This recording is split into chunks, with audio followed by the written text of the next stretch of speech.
गोजोन बेलासिनि बयनिसिमबो खुलुमहरबाय। लोगोसे बे समाव आङो नोंथांमोननि गेजेराव मोनसे गोदान भिडिअ लानानै फैबावबाय। नोंथांमोना भिडिअखौ फारियै जोबजासिम नायलांदो। सेथि खौराङाव दङ बर'नि गेजेराव थामथि गोजोन गोरोबथा बिटिआर एकर्ड जाखांनायनि उनाव बर'नि गेजेराव हाथियार दैनानै दावहा नांग्रा बर' बिग्रायारिफोरा गासैबो हाथियारफोरखौ भारत सरकार आसाम सरकारनो गथायनानै होदोंमोन। नाथाय बिटिआर एकर्डनि उनाव हाथियार दैनानै सोमावसारग्रा बर' बिग्रायारि हान्जाया जोबनानै थांबायमोनब्लाबो नाथाय माखासे बारग' NLFB सोद्रोमा बिथांमोना बिटिआर एकर्डनि सायाव गोजोननाय मोनैयाव फिन एम बाथानि दैदेननायाव बर'नि गेजेराव हाथियार दैनानै सोमावसारग्रा NLFB आफादा जोनोम जाफिनो। नाथाय गोजोनथाव खौरांमोनदि बर'नि मोनफ्रोमबो आफादनि हांख्रायनायाव सोरखारजों गोजोन सावरायनो थाखाय NLFB आफादनि गायसनगिरि एम बाथाजों लोगोसे माखासे NLFB दैदेनगिरि आरो सोद्रोमा बिथांमोना थांनाय 22 जुलाइ खालि फिन बिटिआर ओनसोलाव गोजोननि थाखाय सावरायनो फैफिनो। बिनि उनाव आरोबाव थाबोनाय माखासे NLFB दैदेनगिरि सा 32 लिडार आरो केडार बिथांमोनाबो थांनाय 8 जुलाइ खालि उदां अख्राङाव गोजोननि थाखाय फैबावो। आरो दिनैबो खौरां मोननो हाबावनाय बायदिब्ला थाबोबावनाय सा 22 NLFB लिडार आरो केडार बिथांमोनाबो हाग्रा गुदुनिफ्राय उदां अख्राङाव सोरखारजों गोजोन सान्थि सावरायनायनि थाखाय क'क्राझार जिल्लानि गसाइगाव महकुमानि सिङाव थानाय थिपकाइ हालामनि सिंगेमारि गामियाव ओंखारबोयो। बिथांमोननि गोजोन सान्थिनि थाखाय बिटिआर ओनसोलाव फिन फैफिननायखौ थागिबि रायजो राजाफोरा जोबोर गाजा गोमजायै बरायो। बेजों लोगोसे NLFBनि गायसनगिरि बिथां एम बाथाया बे हाबाफारियाव बाहागो लानानै खौरांगिरिनि गेजेरजों बुङोदि मोनफ्रोमबो बर'नि आफादफोरा ज' खौसेथियै सावरायनांगौ होननानै हांख्रायहरनायलाय बे हिसाबैनो सरकारजों गोजोन सावरायनो जुनैनो ओंखारबोदों होननानै बिथाङा बुंथियो। आरो जेनाखि दिनै गुदु हाग्रानिफ्राय सा 200 जन NLFB ओंखारबोबाय बिथांमोनखौ क'क्राझार सहरनि सोनाब फारसे गौरां दैसा बारनानै NLFBफोरनि थाखाय लुफुंनाय डिजिनेटेड केम्पआव दोननाय जागोन होननानैबो बिथां एम बाथाया रोखायै फोरमायो। बेजों लोगोसे बिथां एम बाथाया मोनथिहोबावनाय बायदिब्ला सरकारा बे समाव बिथांमोनखौ मोजां रेसपन्ड खालामदों, जानाय लोंनाय बिथिङाव मोजाङैनो जाहोदों होननानैबो फोरमायो। आरो बिथाङा मोनथिहोबावनाय बायदिब्ला क'क्राझार जिल्लायाव सफैबावनो गोनां एबा दोनफैबावनो गोनां NLFB बिथांमोना बेवहायनो जोबथ'बाय होननानैबो फोरमायो। आरो जानाखि थाबोबावनानै दङ NLFB बिथांमोनाबो गोजोननि थाखाय सावरायनो फैबावगोन होननानै बिथाङा रोखायै फोरमायनानै होबावो। गुबुन फारसे बे हाबाफारियावनो राजकुमार पृथ्वीराज नारायण देब मेस बिथाङाबो बाहागो लानानै खौरांगिरिनि सिगाङाव फोरमायो दि बिटिआर गोजोन गोरोबथानि उनावबो बारग' NLFBनि दैदेनगिरि एबा बिटिआरनि सासे सागानगिरि बिथां रन्जन दैमारिजों लोगोसे बारग' NLFB सोद्रोमाफोरखौ जोबथेसालिनिफ्राय उदां खालामनो हायाखै।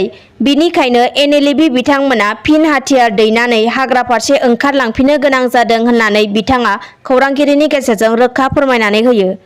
दिनै 10 आगस्ट अदेबानि मंगलबार दिनैनि सानाव फुंनि समावनो गुवाहाटी नारेंगी रेल लामायाव सानै लाइमोना खारबाय थानाय रेलगारिजों जाब्रबथाय जादों होनना खौरां मोननो हादों। मोनथिनो मोननायाव सानै लाइमोना गंसे बाइकजों रेल लामाखौ बारनो नाजादोंमोन। बेवनो गंसे रेलगारिजों मोगा-मोगि जानांनो गोनां जादों होनना खौरां मोननो हादों। मोनथिनो मोननायाव सानै लाइमोना गुवाहाटी नारेंगी रेल लामाखौ बारनो नाजानायाव गंसे रेलगारिखौ थांहोग्रोना बारनो नाजानायावनो हरखाबै आरोबाव गुबुन गंसे रेलगारिया फैबावनायनि जाउनावनो बारस्लाबनो हायैयाव बे जाब्रबथाया जादों होनना मिन्थिनो हादों। आरो बे जाथायनि जाउनाव जायगायावनो सासे लाइमोना जिउ गोमानो गोनां जायो आरो सासेया गोब्राबैनो जोखोम जानांगौ जायो। जिउ गोमानाय लाइमोनखौ नारायण कच होननानै मिन्थिनो हादों आरो जोखोम जानाय लाइमोनखौ अन्जन कच होननानै मिन्थिनो हादों। दानिया फैबावदो तामुलपुर कुमारिघाटा गोजौसिन फरायसालियाव फरायसाफोरनि मुं थिसननायनि मुङाव गोबां रां लानायनि अजद थिखांदों। मोनथिनो मोननायाव तामुलपुर जौसिन फरायसालियाव गोरिब फरायसाफोरनिफ्राय मुं थिसननायनि मुङाव 2800 रां लानायनि गोख्रों अजद थिखांदों फरायसालिनि गोरायुंनि सायाव। मख'नो गोनांदि जाय समावनाखि मुलुगनाङैनो कर'ना जिउसानि थाखाय रांखान्थि जेंनायाव मोगा-मोगि जानांदों बे समावनो गोरिब फरायसुला फरायसुलिफोराबो गोबां रां होसोनानै फरायसालियाव मुं थिसननो गोनां जादों।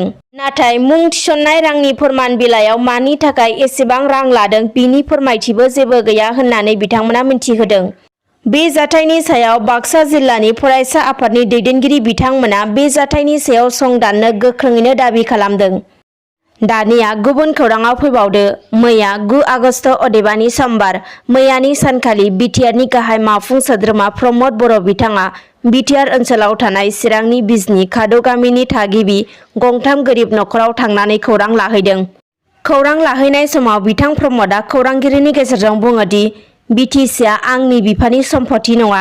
17 बोसोराव हाग्रामा महिलारिया सरकाराव थानाय समावबो क'क्राझाराव मानो एसेबां निखावरि सुबुं दङ, मानो एसेबां जेंना दङ होननानै बिथाङा सोंथिनि गेजेरजों बुंथियो।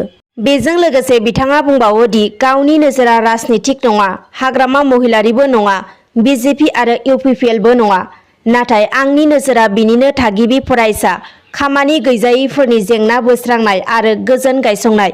बे बाथ्राखौबो बिथां प्रमदआ रोखा फोरमायनानै होदों। आरो बिथाङा बुंबावो दि जुदि बड'लेण्डनि रायजोफोरा नागिरोब्ला हाग्रामाल' नङा गुबुन सोरखौबा लाबोनानैबो सिफ खालामनो हायो, मानोना बियो जाबाय सुबुंखुंथाइ हादर। रायजोआ जेरैबायदि नागिरदों बेबायदिनो जागोन होननानैबो बिटिआरनि चिफ प्रमद बर'आ बुंथिबावो। आरो दिनैबो खौरां मोननो हाबावनाय बायदिब्ला बिटिआरनि गाहाय मावफुं सोद्रोमा प्रमद बर' बिथाङा बिटिआरनि दाब दाब ओनसोलाव माखासे गोग्लैसोनानै थानाय गामि आरो दुखुथिया नखराव थांनानै खौरां लाहैदों।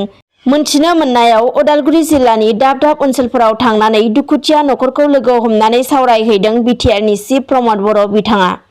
दानिया फैबावदो ट्राइबेल माहारिफोरनि रैखाथि आरो थामोनथाफोरखौ नोजोर लाखिनानै ट्राइबेलफोरनि जेंना आरो बेनि सुस्रांनायनि राहानि सायाव मैया गुवाहाटी नोगोरमायाव थानाय ट्राइबेल रेस्ट हाउसआव सिसिटुवानि मोनसे मेल जानानै थाङो।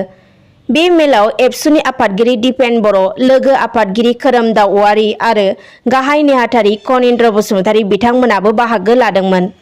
दानिया आरोबाव फैबावदो चिरां जिल्ला बिजनीआव लामानि जाब्रबथाय। खौरां मोननो हानाय बायदिब्ला स्कुटि सालायगिरिया बिजनीनिफ्राय गावनि न' फारसे थांबाय थानाय समावनो उनथिंनिफ्राय गंसे एल्ट' गारिया सौग्रावफैनायनि जाउनाव स्कुटि सालायनाय सुबुङा गोब्राबै जोखोम जादों होनना खौरां मोननो हादों। मोनथिनो मोननायाव जोखोम जानाय सुबुंनि मुङा कमला नायक, मन्दिरा नायक, आर्नब दास। दा बिथांमोनखौ गोब्राब थासारियाव जोखोम जानायनि जाउनाव बङाइगाव सावस्रि फाहामसालियाव दैथायहरनाय जायो होनना मिथिनो हादों। दानिया आरोबाव फैबावदो भारत हादरनि आइजोफोरनि थाखाय दिनैनि साना जोबोर गोजोनथाव, मानोना भारतनि गाहाय मन्त्रि नरेन्द्र मदि बिथाङा बेसेन नाङाजासे आइजोफोरनि संग्रा गेस राननानै होनाय बिथांखिखौ बेखेवनानै होबाय। मख'नो नांगोनदि हादरनि गाहाय मन्त्रि नरेन्द्र मदि बिथाङा दिनै 10 आगस्ट अदेबानि मंगलबार खालि उत्तर प्रदेशनि रायजोआरि महोबायाव गोरिब बिपिएल नखरफोरनो संग्रा गेस जगायनाय बिथांखिखौ बेखेवनानै होयो। मख'नो नांगोनदि भारतनि गाहाय मन्त्रि नरेन्द्र मदि बिथाङा थांनाय 2016 मायथाइयावनो उत्तर प्रदेश रायजोनिफ्रायनो आइजोफोरनो बेसेन नाङाजासे संग्रा गेस जगायनाय बिथांखिखौ जागायजेनदोंमोन। दिनै बेलासिनि खौरांफोरा बेखिनियानोसै। गोजोन्थों।